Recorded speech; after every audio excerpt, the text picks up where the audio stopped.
Alors jour 2, nous voilà en route vers cet objectif. Et nous voilà en route pour gérer astucieusement notre temps. Mais est-il utile d'avoir du temps si on n'a pas l'énergie de l'utiliser correctement? Le temps, c'est avant tout de l'énergie. Alors pendant quelques jours, je vais vous parler de cette énergie et de ses composantes.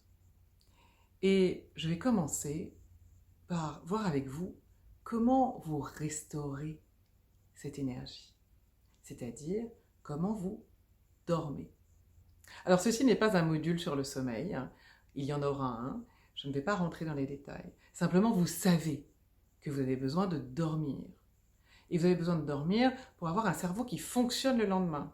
Parce que vous avez plein de temps, ou en tout cas suffisamment, mais que vous êtes trop fatigué pour l'utiliser, c'est assez inutile.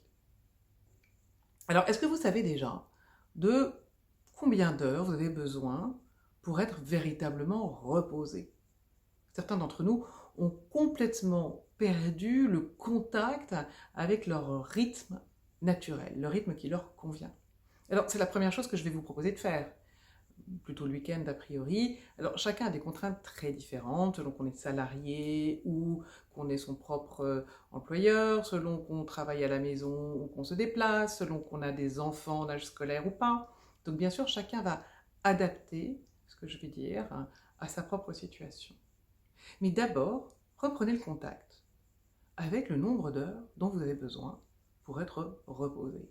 Et si vous ne le savez pas, eh bien, vous vous couchez un week-end à une heure raisonnable, vous ne faites pas un jour où vous faites la fête, et vous vous réveillez naturellement. Et vous voyez combien d'heures vous avez dormi. Il y a des chances que ce soit entre 6 et 8, peut-être 9. Et maintenant, vous prenez en compte ce nombre d'heures dont vous avez besoin et vous décidez aujourd'hui de dormir ce nombre d'heures chaque jour.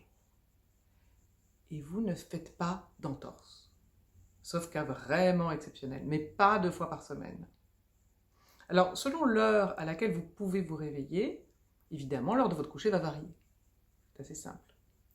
Mais vous décidez que vous allez consacrer le temps qu'il faut à dormir.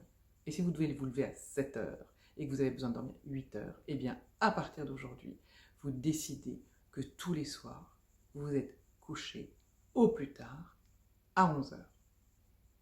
Ça va sans doute impliquer de modifier un petit peu vos habitudes du soir et peut-être finalement de toute la journée. De changer l'heure du repas, par exemple, du soir. Peut-être de manger un peu plus tôt.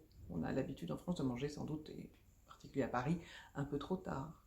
Voilà. Voyez quelle réorganisation subtile vous avez besoin de mettre dans votre vie pour avoir suffisamment de sommeil.